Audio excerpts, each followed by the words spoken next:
It's endemic around the NFL.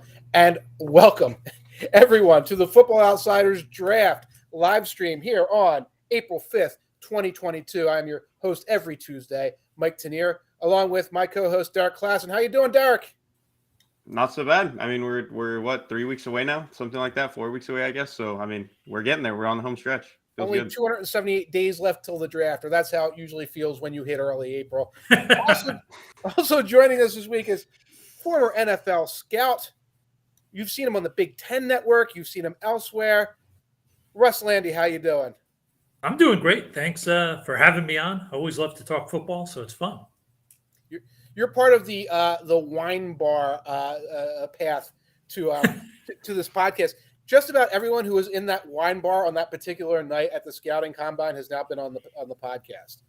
I don't know if that's a good sign or a bad sign for the show, but hey, let's talk football, right? Right. People don't know this. I don't even know if Derrik knows this, but that place is sort of taking over for Moe's, I think, in terms of the wild and crazy shenanigans at the combine. No doubt, especially with the nights being different now. Yes. Because of all the workouts taking place, all the reporters are trying to find somewhere to be where there are other people. Yeah, and it was a little bit of a struggle this year because everybody was an hour later. But so we got a couple of things we're going to be doing. Today's show is called Sleepers and Square Pegs, and we're going to be looking at sleepers, and we're going to be looking at square pegs. And I need to remind everyone that Football Outsiders NFL Draft coverage is presented by Underdog Fantasy. Use the promo code FO40, that's FO40, at Underdog to double your deposit up to $100. Links to Underdog Fantasy can be found in the description of this video below. Go play with us today. All sorts of props, not just football props there. You can do baseball fantasy. I'm guessing there's golf stuff. I haven't checked recently. There was all kinds of college basketball there. Check out Underdog Fantasy, folks. Also, if you're listening, if you're a regular, if you're a newcomer, please like the show, favorite the show, leave a review for the show wherever you are watching, whether it's on here at Football Outsiders, YouTube, or any place else. I have no idea where podcasts and live streams go. You're watching it, listen to it somewhere. Please interact with us, engage with us. We need it. And before we start with today's sleepers and things like that, big news in the NFL yesterday, a trade. And we were complaining about this Eagles-Saints trade before we went on the air that there were too many numbers running around in the trade. It was almost overcomplicated. But just to rehash the trade, the Saints-Eagles trade, the Saints received the 16th and 19th pick in this year's draft, plus a 6th-rounder. The Eagles received the 18th overall pick, 2023 first-round pick, a 2024 second-round pick, this year's 3rd-round pick, that's the 101st pick overall, and a 7th-rounder just to make sure everything balances out just perfectly. Blockbuster trade. I'm looking for reactions. I've got my own reactions. I think we all have a reaction. Russ, I'm going to start with you. Your thoughts on this trade? Well, I think it's sort of twofold. To me, I mean, I look at the Eagles and I think they're looking at it like, hey, we have an opportunity to get great value, get an extra pick next year. And next year's the year where they will have to figure out if Hurts is the guy. They're going to give him one more year. If he is not, they'll go get one next year. They'll have the capital. Right. And I think for the Saints, it's sort of a throwing a dart. They're hoping and praying that they can get enough ammunition to move up and get a quarterback, which I think will be Kenny Pickett, because I think they feel sort of a need to get a quarterback to carry on the Drew Brees and keep that team winning. So you think it's a quarterback? I can't envision in this draft the need to go up when, to me, there's 3 or 4 good offensive tackles. Yeah. There's 2 or 3 pass rushers that are very good. And there's about 30 wide receivers who are really, really good. So is there another position, unless you're talking just the corner, but I don't know if you trade up and go get 2 ones to move up in the top 4 or 5 to get a corner. So to me, it screams Kenny Pickett. I mean, I'm pretty much in line with everything Russ just said. I mean, from the Eagles' perspective, like, you already have another first-round pick anyway, so it's not like it really hurts them to lose one, which I think is great. And then, like you said, they'll have ammo next year in case that Hurts is not who they thought they was. They can maybe go up and get Stroud or Young or whoever it is. From the Saints' perspective, I do think it's for a quarterback. However, I think if it's going to be for a quarterback, they're going to move up again. I don't think they're really going to get who they want where they're sitting now. And this isn't unprecedented. You know, the Bills did this 5 years ago, I guess, to get Josh Allen. So I imagine that if they're going to get a quarterback, they're going to have to move again. But obviously at this point, they have the capital to do that. Yeah, now they do. Exactly. Yeah, they have to move past the Falcons, right, to get the quarterback they want. That seems like the sweet spot. Or even really, if they want to get really, really aggressive and make sure they get their guy, if their guy is Pickett in particular, feels like they have to move past the Panthers, really. Now, here's the thing. I looked up on some of the charts that you have in terms of value, and the 2 firsts that they have right now, which I guess is 16 and I've already forgotten, 16 and 18, I think. You can move up into like the top 5. So a good example is they could move up to the Giants, 2nd pick, the 7th overall pick, or the Giants pick at number 5. You could get that. That would put you safely past the Panthers. You probably have Kenny Pickett at that point. There's a couple of problems with that. First of all, the Giants are almost on record saying they're having a hard time getting the money, the cap space, to sign their 2 first-round picks as it is. The Giants have screwed things up so badly they can't get a 3rd first-round pick. They can't fit them under the cap right now because Dave Gettleman did such wonderful work with their salary cap along the way. So they might not be interested in. Okay, so maybe they aren't, but maybe the Jets are. You go all the way up to 4, or there's somebody else up there, or you have faith that or maybe it's the Panthers themselves who say, "Oh, all that capital, heck with it, we'll move down." You've now. Can I add in something there, Mike? Is if the Saints are this desperate to get up and get the quarterback, I got to believe they might take a veteran or 2 in return as part of the trade that the Giants may want to get rid of. I mean, if you're that desperate to go get a quarterback, would you take a marginal starter that's going to get $10 million this year, or 2 marginal starters that might add up to $10 million, and just say, "Hey, we'll put them on a roster for a year because if that's what it takes to get a quarterback, we'll do it." Imagine Saquon Barkley just getting tossed into this trade. It'd be a fitting end to an era.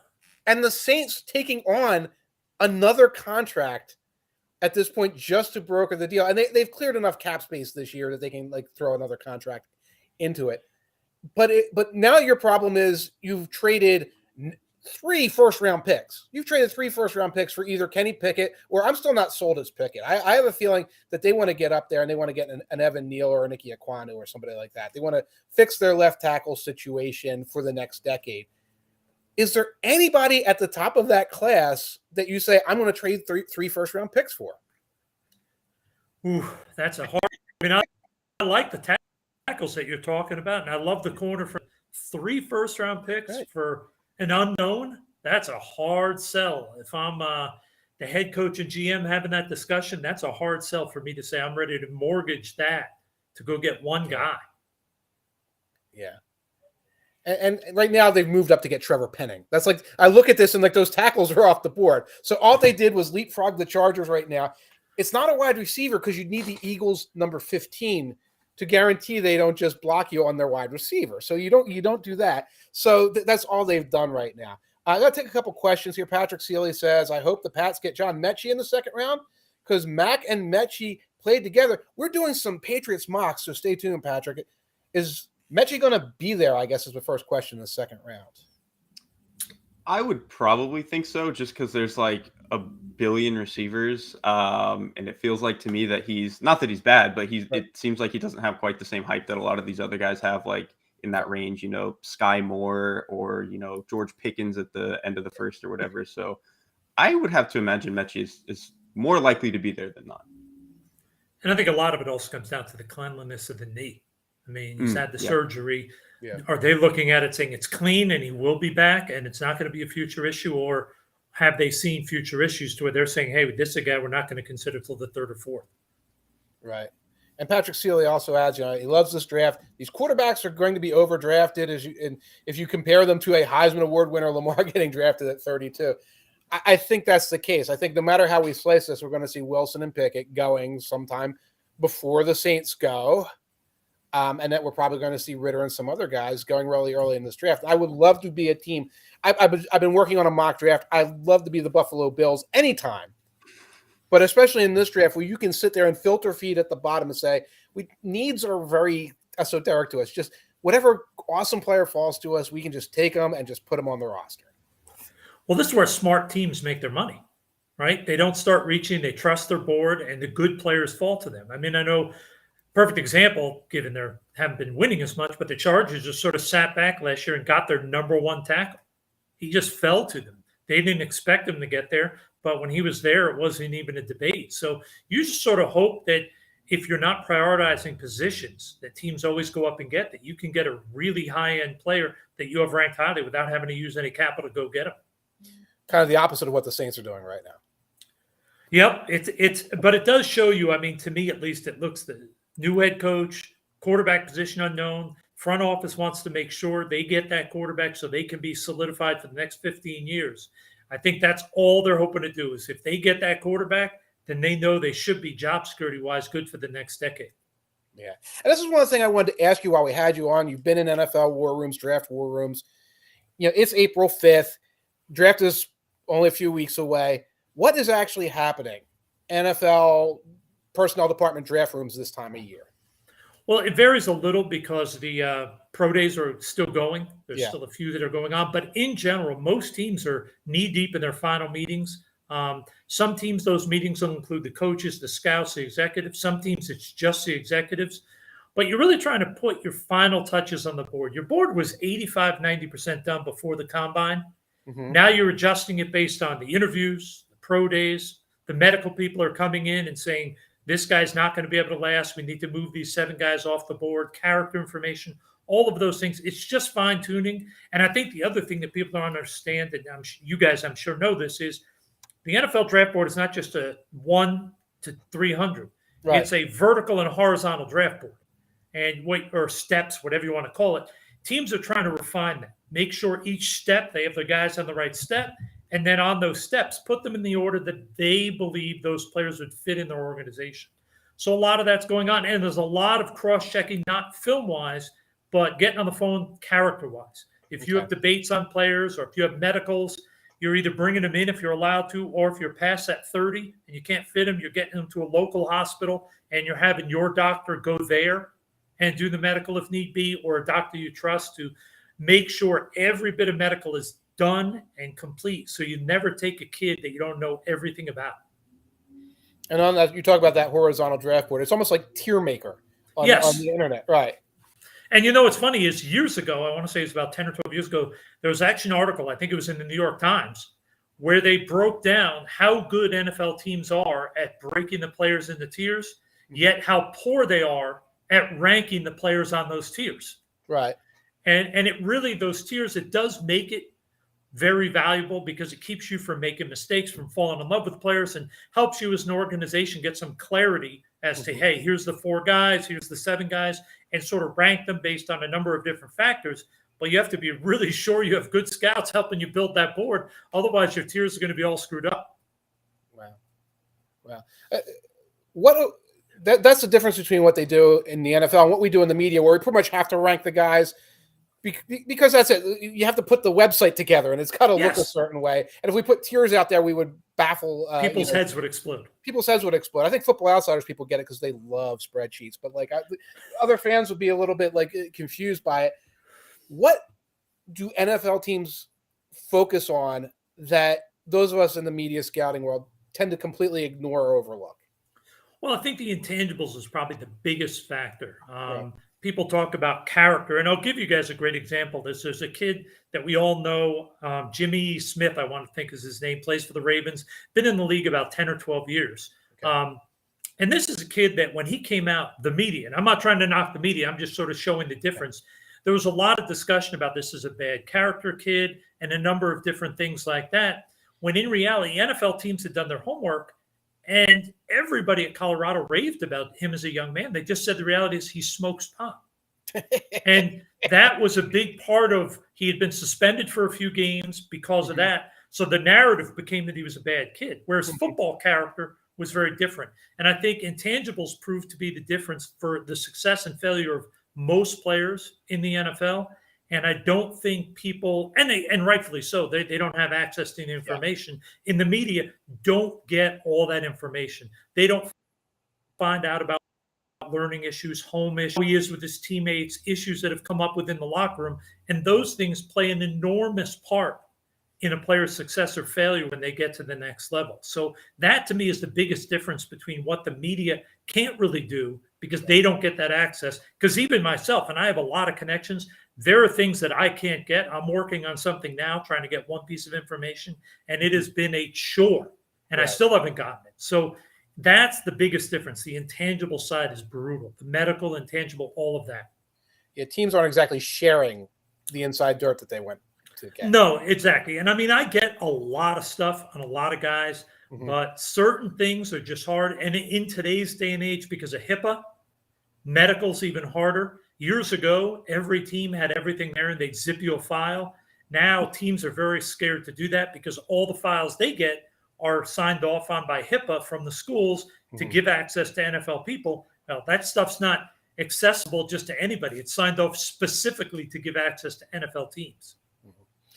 The flip side of this is, us in the media, especially when we have to fill an hour-long show or when they have to fill an hour every day on the NFL Network, we wind up, or the folks on Twitter, some of whom are brilliant, some of whom are, but what do we wind up obsessing over that the NFL just is like, whatever, that does not matter to us?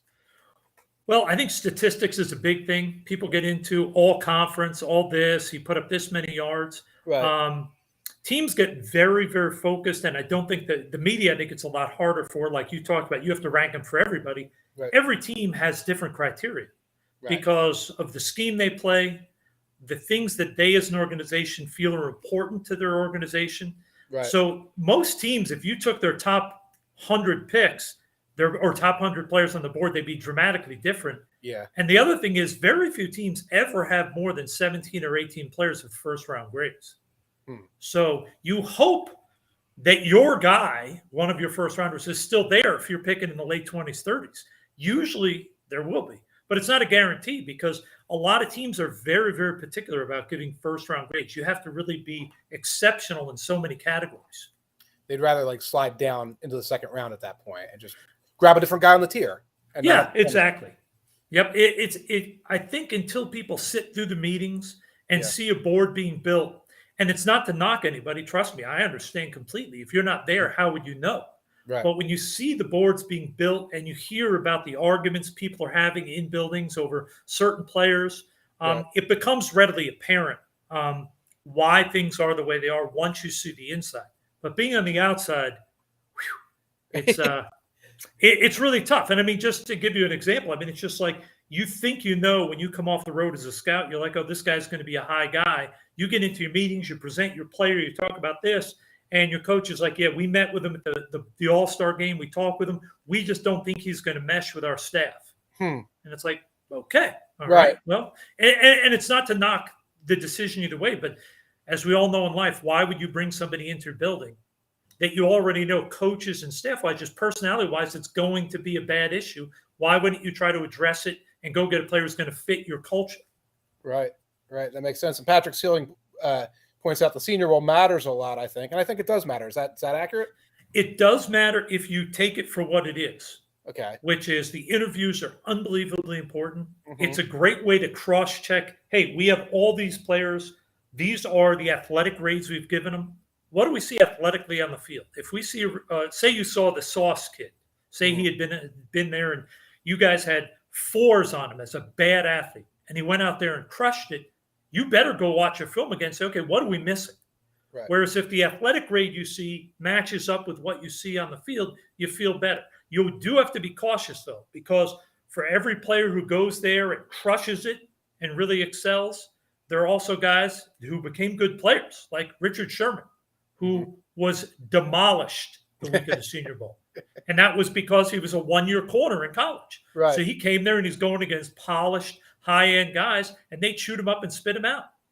So there's value in it, but you have to be cautious because some of the best players there in the last 20 years, guys like Alfonso Smith, the corner out of Wake Forest, who went, I think, in the second round to the Panthers or first round of the Panthers, Andre Caldwell, receiver out of Florida, who ended up playing in the league. Jay Cutler had an unbelievable week down there. So there are guys that kill it and struggle, and there are also guys that kill it like Russell Wilson and have a good career. Right. So everything you have to take with a grain of salt. You really got to just make sure it acts as a cross-check, that it matches what you're seeing on film, just like the combine, to make sure you're not overemphasizing or underemphasizing a certain part about the player. Going to take one more question before we go on to our sleepers and square pegs. And Jim Stetschulta says, is the trend of strong wide receiver classes of recent years here to stay? due to the shift toward pass offense, focus on quarterback development with 7-on-7 camps, etc. I'm just going to say, yeah. No question. If every college team is going to play in 11 personnel at the heaviest, probably a lot of 10, like just naturally, you're just going to have more guys playing receiver. And if you have more guys playing a thing, more of them are going to be good. Like it sounds very simple and stupid, but ultimately that's all that it is. And then also like the 7-on-7 point, the fact that like everyone is doing this stuff out of season now, right? Even if it's not like real football reps, even if it's just these incremental gains that you're getting after a decade of everybody doing this, it's going to add up and it's going to matter. So I have to imagine it's going to continue until, I don't know, some major rule changes or something. I would also add the other part of that is it's just more players getting a chance to show their skills. Yeah. In the old days, you had 2 receivers on the field. The third and fourth guy, no matter how good they were, even if they were NFL caliber, if they catch one pass in their career, they're not getting an opportunity. Right. Now, 3 and 4 guys are getting out there. You're getting a chance, more exposure. So there's no doubt that you're going to see more and more receivers coming out at a higher level and ready to play. Right. And I agree. All right. Time for our next segment, our title segment, Sleepers and Square Pegs. Sleeper is one of those words, like when we talk about like what used to be a sleeper 20, 25 years ago was like a second round pick from a mid-major, because back then it was like you had Mel Kiper and you had a couple other people. And if you knew anything about the draft except the Heisman Trophy winner and the top 5 quarterbacks and running backs, everybody else was a sleeper. Now I don't know what a sleeper, like I'm afraid when we do these sleepers, we're going to go on draft Twitter, and draft Twitter is going to be like, that's not the kid from JUCO that I consider a sleeper, who's like, is a curling superstar who just took up football 3 weeks ago. That's a sleeper. So when I asked Derrik and Russ to pick sleepers, like just get somebody who you think of as a sleeper. Let's not overthink this a little bit. And so each of us got to pick a sleeper. And let's take a look at who we picked. Here it comes. It is coming. There we go. An exciting trio of sleepers there. And I'm going to start with Derrik. This would be Brown quarterback E.J. Perry, correct? Yes. So he was down at the Shrine Bowl. And to be fair, the Shrine Bowl, the pack of quarterbacks that they had there was not great, but he was far and away the best one. He was the only one that was, I think, consistently playing on time. Granted, it's not like some insane system that they're running on, a week of practice or whatever, but he was the only dude playing on time, incredibly accurate. Also a really, really good athlete. I think he ran better than everyone except for Ritter at the combine. Obviously, Willis didn't run. But he's a really good athlete, fairly accurate. He doesn't have like the best arm, and sometimes he's going to try to do too much. But I mean, by the end of the 6th, 7th round, when you're just trying to find a guy who could, do a lot of the playmaking stuff that everybody in the NFL is obsessed over, and then have like enough of the accuracy and quick timing that, you're getting like NFL reps from your backup or whatever. I feel like he's like a nice gamble to have. Yeah, he looked pretty good. I thought he looked pretty good in some of the workouts at the combine, et cetera. Well, Russ, have we stolen a future CFL quarterback from you here with Perry or what? Yeah. Yep. Well, firstly, I got to say, EJ's an interesting kid because, this is a kid Andover, Mass, played for his dad in high school. Okay. Then he went to BC, couldn't get the job, couldn't get the starting job there, transferred back to Brown where he's playing for his uncle. Okay. Who's the head coach there. Very athletic kid, strong arm. I know, and I think you do too, Mike, Eric Galco, who runs the East West Shrine game. And Eric had very positive things to say about how the kid conducted himself and carried himself the whole week there.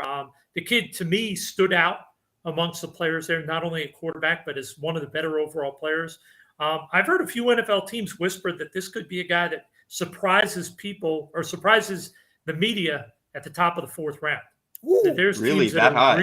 Now, I'm not saying it's definitely happening, but I'm just telling you, NFL teams are pretty high on the kid.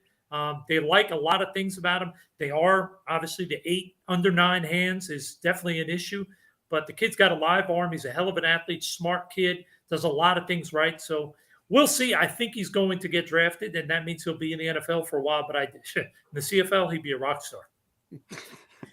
Top of the 4th is high. And that is surprising. But I guess you would say like there's like the quote unquote 6 quarterbacks, I guess, in this draft. And then, Perry's in there with guys like Zappy and Ellaby and stuff like that. I guess we should probably consider him a notch above those guys. Well, I mean, I haven't graded all of them. I'm just saying that's the whispers I'm hearing is that this is a guy who's going to be picked, and quarterbacks almost always go higher than people expect if they are going to get picked because teams start panicking. They start saying, oh, wait, should we wait till the 5th or 6th? You know what? I'd rather grab him in the 4th. I don't want to miss on this quarterback. So it'll be interesting. I've heard a lot of people really are excited by his film. The big concern is just couldn't win the job at BC, and he has little hands. The real useful title does say, would hope he was smart going to an Ivy League school and all. But it's Brown. I mean, who really goes to Brown? I'm sort of hoping my daughter gets in there. I'll take any Ivy League school. It's not like the founder of Football Outsiders went to Brown, or that my son's girlfriend goes to Brown, or anything like that. But like we all have to do the same thing. We have to compare him to Jay Fiedler, right? That's the rule. Yeah, exactly, right? or Fitzpatrick. Yes. Oh, God. True. I did not know. I was not aware Ryan Fitzpatrick went to an Ivy League school. They should bring that up once in a while. Yeah, every once in a while. Right? I mean, I just look at EJ and I think, okay, even if he never becomes a star, how different is he than a Taylor Heineke? That he couldn't have a long career as a backup type guy. Right, like a Heineke, Chase Daniel. I mean, something like that. Like he has all of the tools for it. And if we assume, he's a fairly sharp guy, like I don't know, like maybe he only throws 150 passes ever, but he'll be good for 10 years catching checks. 13 years later, $186 million in the bank. Exactly, right? We're looking out for you, EJ Perry. Russ, tell me about Eric Johnson. All right, so I knew nothing of this kid. I went out to the NFLPA game, just sort of trying to peek and look at guys that might slip through the cracks. And I always put small school guys at the All-Star games at the top of my list for guys that'll slip through the CFL because they often do. Well, within about 8 snaps of the first practice, I was like, well, I can cross this guy off. Not that he may never play in the CFL, but he's going to get picked somewhere in the draft because he's big, he's twitchy, and he's strong. His film, I then went and watched the film of him, and you sort of see what you expect for a freak athlete with size at a small school, which is dominance surrounded by periods where he doesn't do anything. Okay. And that's part of the reason he's at a small school is he's still developing. But the twitchiness, the effort, the instincts, it's all there. I think there's a lot of potential with this kid. I would love if I were a team. Now, I'm not trying to compare him to a player, but a team that played a player like Aaron Donald, not so much the Rams, but other teams that play a penetrating guy that doesn't have to be 310 and just let him shoot gaps and use his strength and athleticism. This is the guy I'd be looking at because he's got a little twitch. And guys that are 290 to 300 twitch are hard to find. Right. And that's what intrigues me about this kid. And he was very productive in a good lower level football conference. Nice. Now, the Collegiate Bowl, by the way, that's the one in Austin? The NFLPA was in, where was it this year? California. In California. Yeah. And that's one, is it an actual game at this point, or is that more of a showcase where it's mostly drills? It's the whole 9 yards. Okay, cool. This was a whole 3 days of padded practice and then a walkthrough and then a big game. And because the NFLPA backs it, you get some legitimate players in there. Awesome. Well, again, I felt self-conscious about my choice as a sleeper because I feel like everyone knows about everybody anymore. And this is Fayetteville State cornerback Josh Williams. He is 6'3". He runs like the wind. I forget what he did at his pro day, but it was something in the below 4.4 at the pro day. And I did some preliminary scouting. I looked at the games, and I have a hard time looking at D2 footage. I have a hard time looking at Ivy League footage, et cetera, because I'm not that skilled as a scout, and I'm just watching this guy who's like 3 steps faster than everybody else, and he's just completely dominating at that level. And sometimes you're just watching an interception that looks like a NFL player walked onto a high school field. Yep. Well, think about it. He's covering guys that are going to be like you and I and Derek are going to go work real jobs and earn money in the real world as opposed to professional athletes. And that's what you see with guys like all 3 of these guys at lower level competition. Most of the teammates and opponents are guys that are going to work in banking or marketing or whatever it may be. Right. And then after you see like the big splashy interception, then he doesn't get thrown, especially at cornerback. He don't get thrown to for the rest of the game. So how are you ever going to like evaluate? But I watched enough to say, okay, they're throwing screens in front of him. He's explosive. He gets through a block. He takes out the ball carrier. He's got eyes. He's got awareness on what's in front of him in situations like that. Play to the other side of the field, pursues the other side of the field, makes the tackle, shows the hustle play. So I don't know exactly about his technique or anything else like that, but he's that big, he's that fast, he hustles that hard, and he's got like a decent amount of awareness. Draft him 3rd round, 2nd round, whenever, and figure out the rest along the way. I mean, I think that like kind of energy and physicality is really important for a guy at a smaller school like this. Because, if it's a 1st-round corner, and let's say, I'm not saying this is true of Sauce Gardner. I'm saying like, let's say with Sauce Gardner, maybe he's not the best tackler. He doesn't want to do it. Well, he could probably play man-to-man corner all the time, and those are hard to find. So you live with it. When you're a, day 3 guy from, wherever Josh Williams is from, right, you better be able to do a little bit of everything. So the fact that he's really willing to do all that stuff is that seems really good for his profile.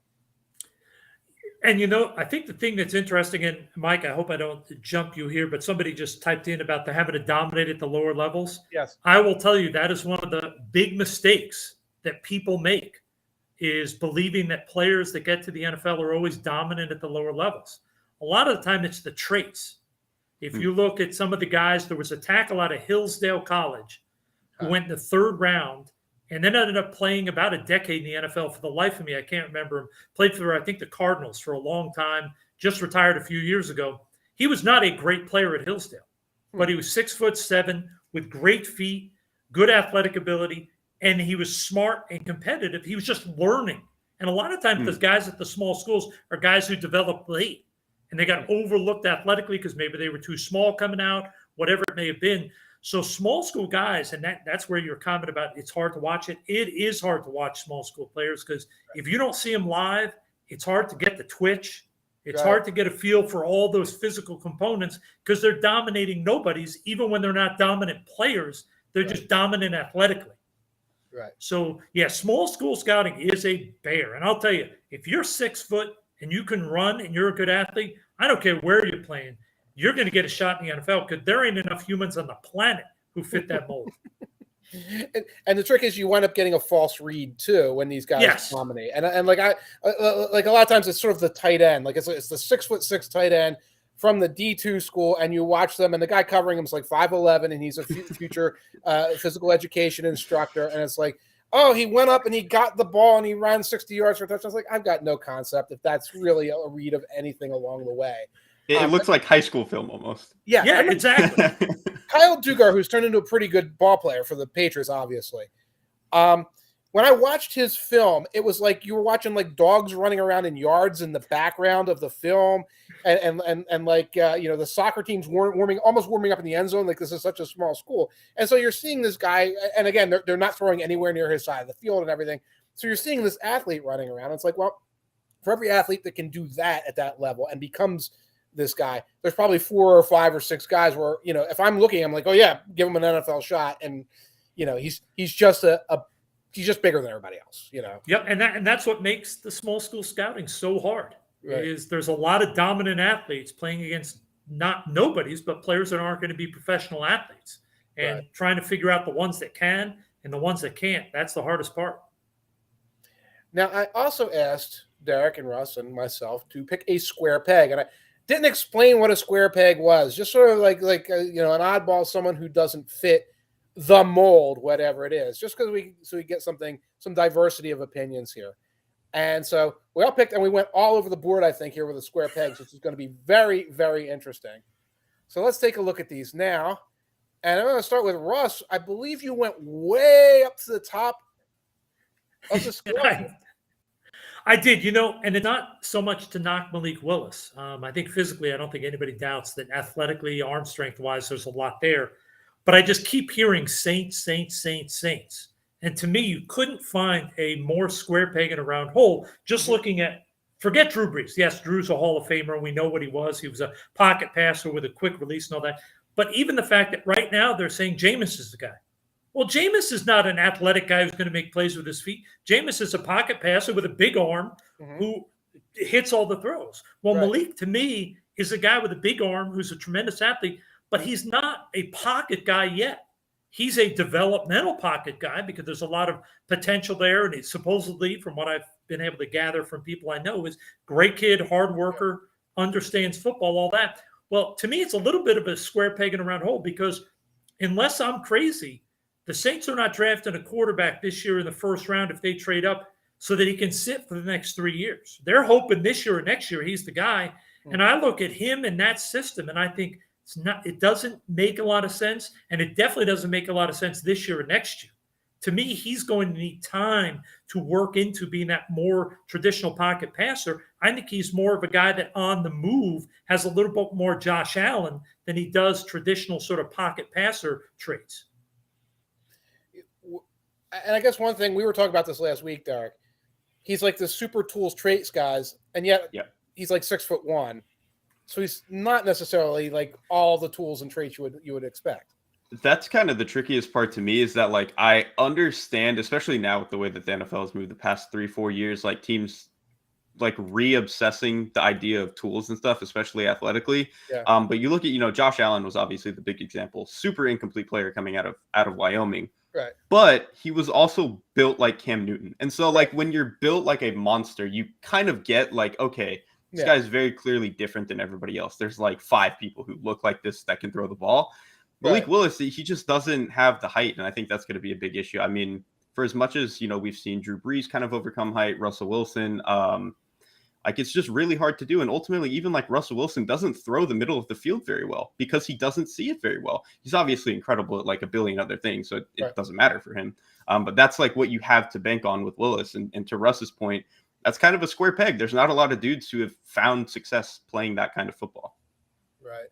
Now, it's hard to find a better looking prospect than Malik Willis, but look at my choice.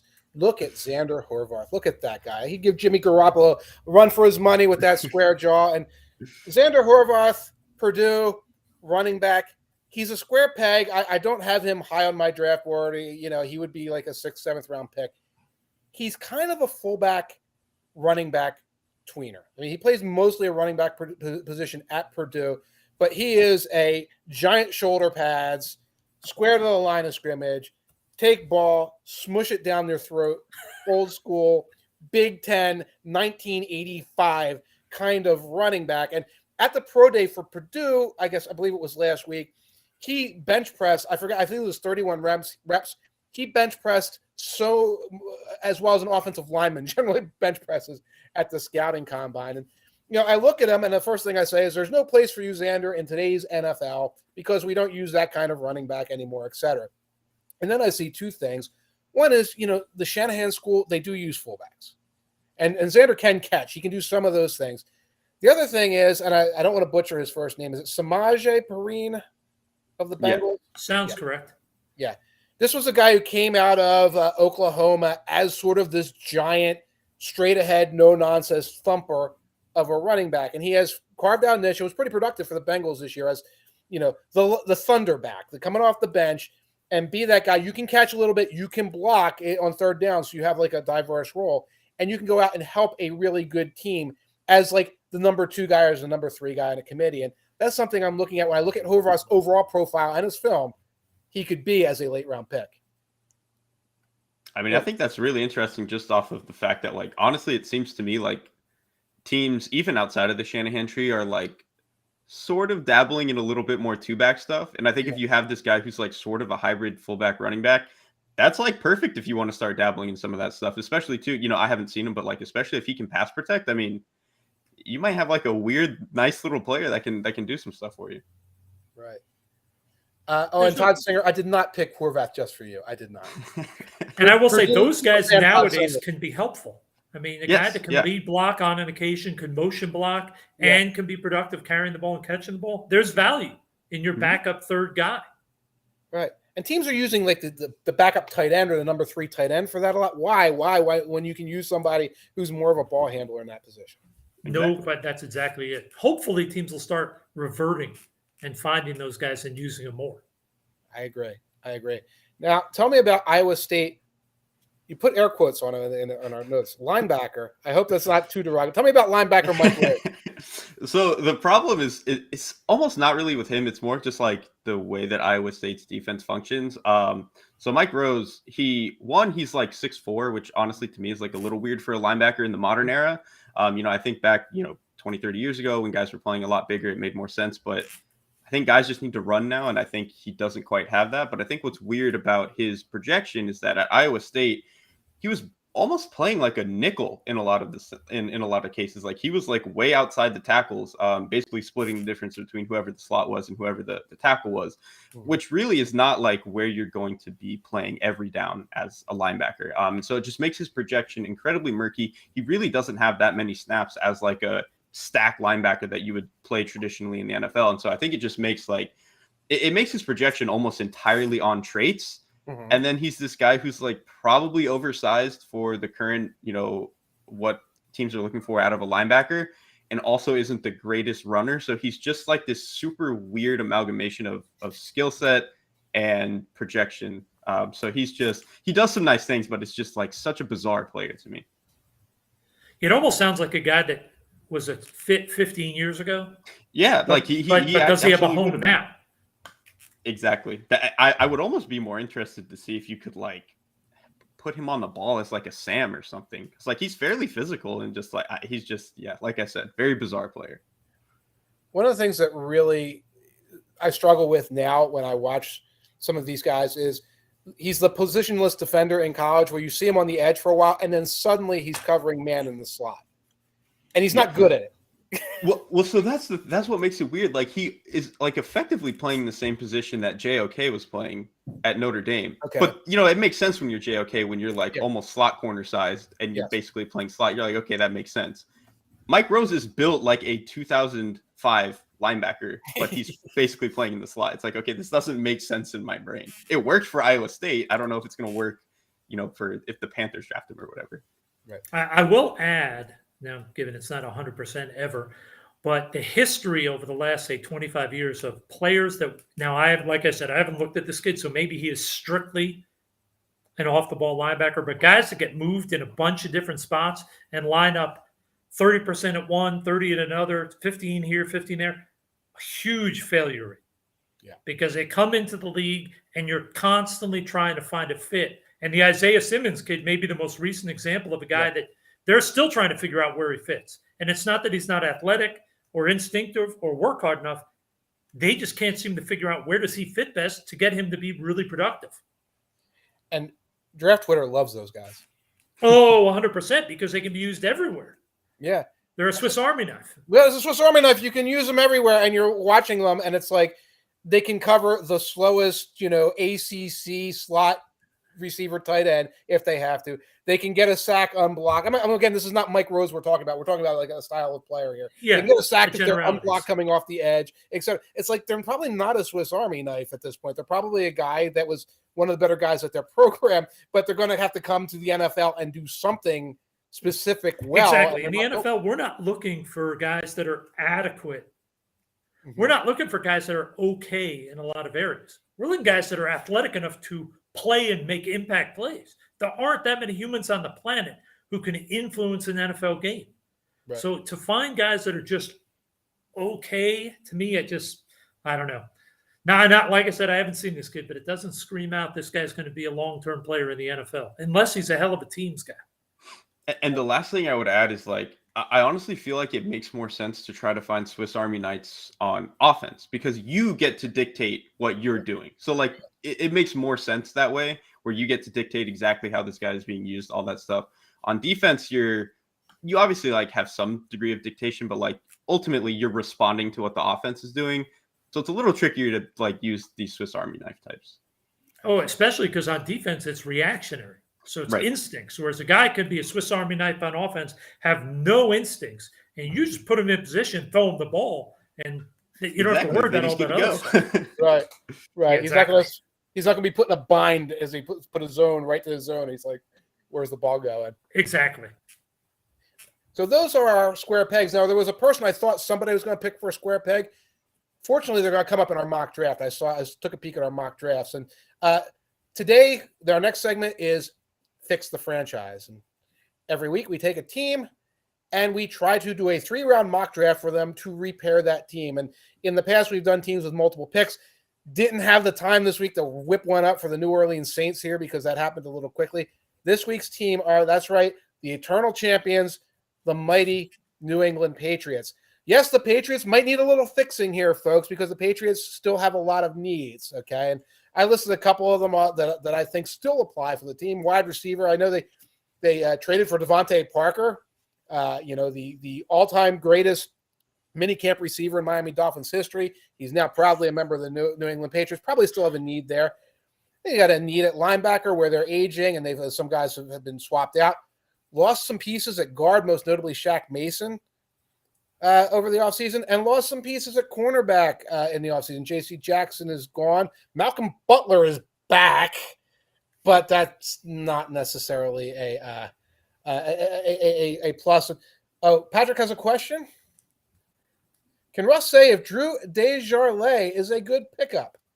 CFL. I will tell you, yes. He is a good pickup. Normally, offensive linemen from the CFL or especially interior guys are not particularly athletic. A lot of them are really smart positional technique guys. This kid's a really athletic kid. He can run. He can turn the corner. He can adjust out in space. Love the pickup. I think if he can get a year, if they'll give him a year on the PR so we can bulk up. He's about 300, but he's not used to the giants he's going to be blocking in the NFL. That's going to be his biggest adjustment is, oh, wow, this 300-pounder can pick me up and throw me. I've not dealt with that before. How do I deal with that? If he can adjust to that, I think he has a very, very good chance to develop. He's a smart kid. He's athletic, super competitive, plays with a real edge. I love the signing. I actually texted my two buddies in New England after they got him. I was like, so pumped you guys got him, especially because you got him out of our league. So we have less players we got to compete against. And they both seem very positive about bringing in a sort of a guy that they view sort of as a potential long-term guy who could develop.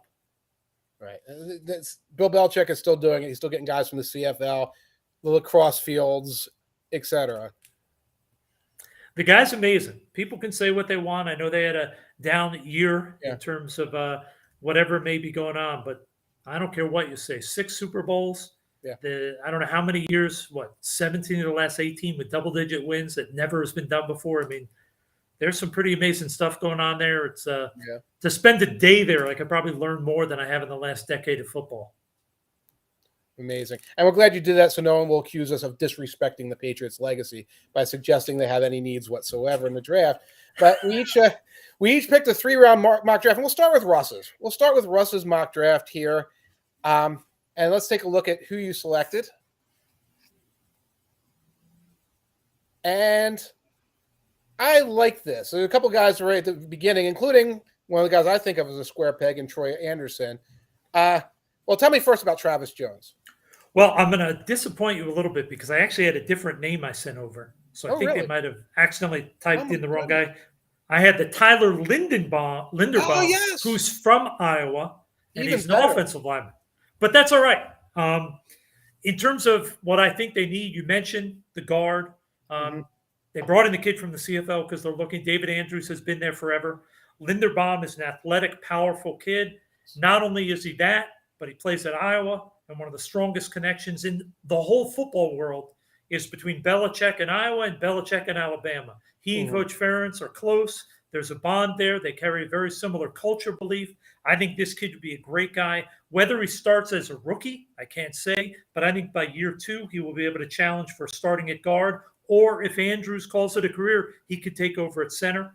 He's a guy I think has a bright future. The Troy Anderson guy, to me, he's very unique. And, it's funny. We just talked about the Swiss Army knife not really being what you want. The issue is New England loves Swiss Army knives. That's their belief on defense is they want guys who move around. This guy moves around. He can play Mike. He can play Will. He can blitz off the edge. He's a super athletic kid who plays like his hair's on fire. Really like this kid. Didn't know a ton about him, but I went and looked at one of his teammates there, a Dan Hardy kid, because NFL teams are saying this is a guy you should peek at as a possible slip-through guy. And every time I was watching the film, this number 15 was making tackles all over the place. So I said, I got to grade this kid, even though I'm sure he's never coming to the CFL. And I think he'd be a perfect fit for for the Patriots because the way he plays, clearly he's smart. You can tell that on film, and the Patriots defense is complex. At corner, I love this kid McCollum out of UTEP. This is a kid that I like a lot because he's physical, but he's also long and athletic and can run. And in the Patriot system, they're either going to jump you or they're going to sit off the ball. And this kid can do both those things. I like a lot of things about this kid. He plays with that edge. And I like the fact that for a corner, he's not afraid to stick his nose in there. He'll take on bigger guys when he has to cover tight ends and such. He's a guy that I was hoping when another guy tipped him off to me as a, hey, you should peek at this kid. He's a CFL corner. I put the film on. I said, no, this guy's going to the NFL. And I confirmed that with checking with Jim Nagy, and he said he'd already accepted the Senior Bowl. Right. So I was able to cross him off pretty quickly as the guy that was not coming to the CFL this year. And we're big Linderbaum stands here, right, Derek? I mean, he's the best. He's the best interior lineman in the class. I think he's insane. Yeah, I think he'd be such a great fit in New England with what they ask of their linemen, what they ask of players within their building. I just think he'd be the perfect. Right. And Patrick Seeley points out Ronnie Perkins, Mac Wilson, Cameron McGraw, maybe Anthony Jenkins is our linebackers that might play in New England. I don't think that they're totally barren at that position. I think Mac Wilson is somebody I think he can play. They need depth, and I think I know I as well went with the second round linebacker to get that sort of traitsy guy that can kind of do, because there's so many different roles at linebacker in that system. And like that old Vrabel type of role where you're an edge sometimes, or, you have that more of that high tower role where you're just between the tackles and all. So I think we all think that that's one of the places they could potentially upgrade, especially in a very deep class at that position. No question. I mean, if you're going to look for a linebacker in the second round, this is a great draft to be addressing it. There's a lot of players in that second and third round area that you could bring in, especially in the Patriots system. Right. I absolutely agree on that really quick. Like the day two linebackers are really, really fun. There's like probably almost 10 of them that I could see going in that range that could be good players. Yeah, and we were chit-chatting, I think, on Twitter, Derek, that like some of the major mock drafts have a linebacker going to the Patriots. Mm-hmm. First of all, and I don't think that's off the table by any means, but it doesn't seem to reflect their needs or what they're approaching this year. Let's go to your mock draft, Derek. Let's go. I mean, speaking of first-round linebackers, I think I put one in here. Did you put Dean in here? Are we going to see the coat? There he is! Dean. Yeah. So Dean, to me, I mean, off the bat, I think he's just the best linebacker, period. I just think his speed, his contact balance is actually what fascinates me most, because he's obviously a smaller guy. I think he's only like 6 foot, 225, which is probably a little small for what they like. But the way that he can balance, bend, and fight through contact is honestly rare, not even for a linebacker his size, but just like for a linebacker. So I think the size thing is not really going to be that big of an issue for him. And honestly, why I kind of like him here is this is not going to sound like it's a great compliment, but it is to me because I love the player I'm comparing him to. He's like a supercharged, super freak version of a Lande Roberts, who obviously was in New England previously. Right. So I think if you can get basically just a super monster version of a Lande Roberts, I would imagine that Belichick is very happy with that. Nice. And who else we got? Cameron Thomas.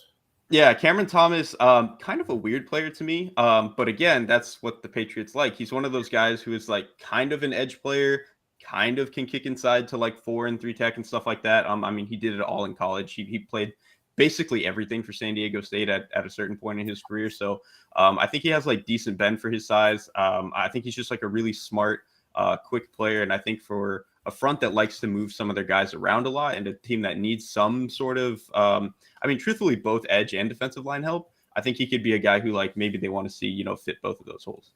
And that really is it with them, is that the pure edge that we think of just screaming off like from the wide 9. They do use that sometimes. A lot of times they home grow a player for that role, or they move a guy into that role. When they want defensive linemen, they want the gap versatility there. Mm-hmm. No question. Now Shakir is somebody I really liked early in the process, and you talk about guys falling through the cracks, like Mechie falling through the cracks a little bit. For me, he's somebody who's kind of fallen through the cracks with all the buzz around all these other receivers.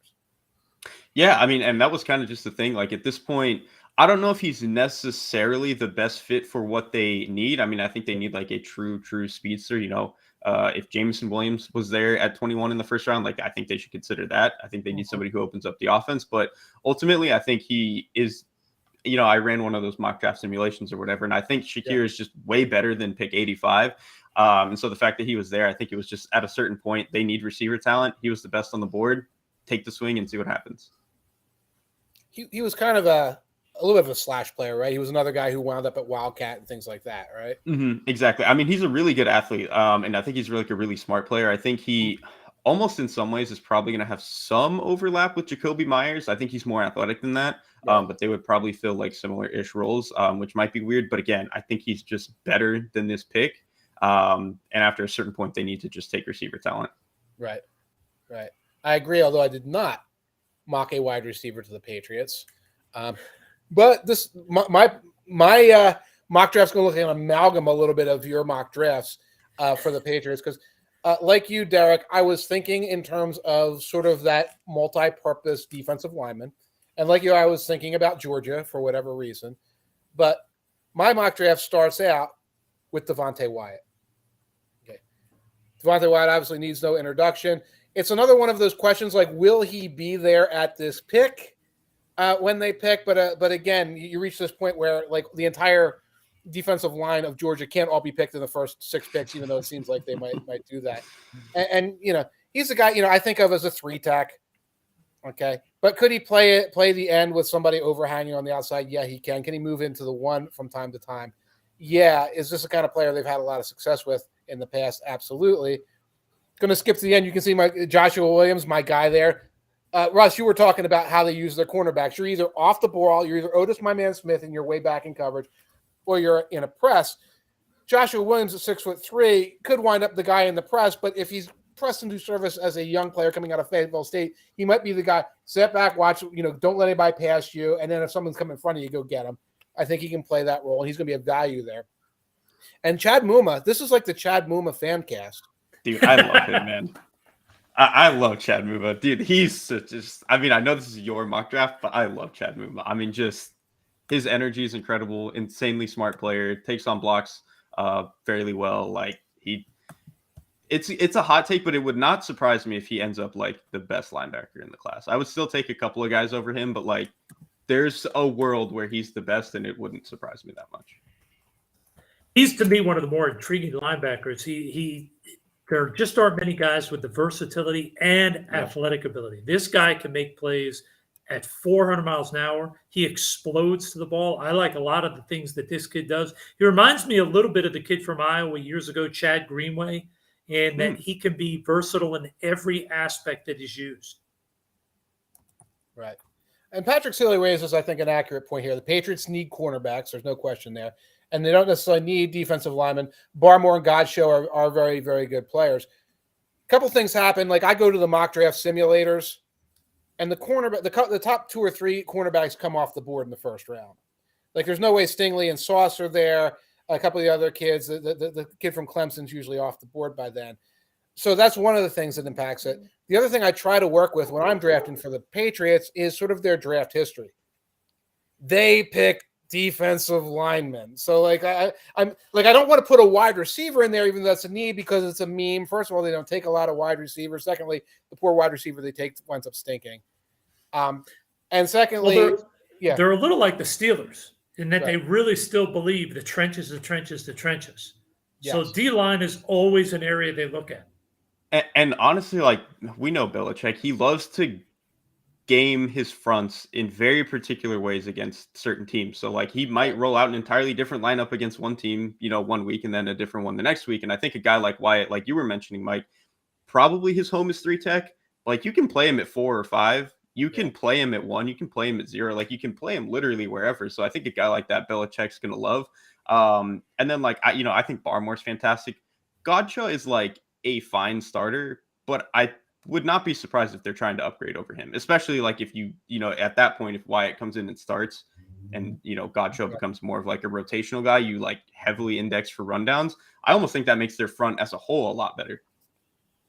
I agree. And it's just, I habitually don't draft for need also, like necessarily when I'm trying to simulate the experience of the New England Patriots. I'm just trying to look up real quick. I know they have they've taken cornerbacks high. That's not a question.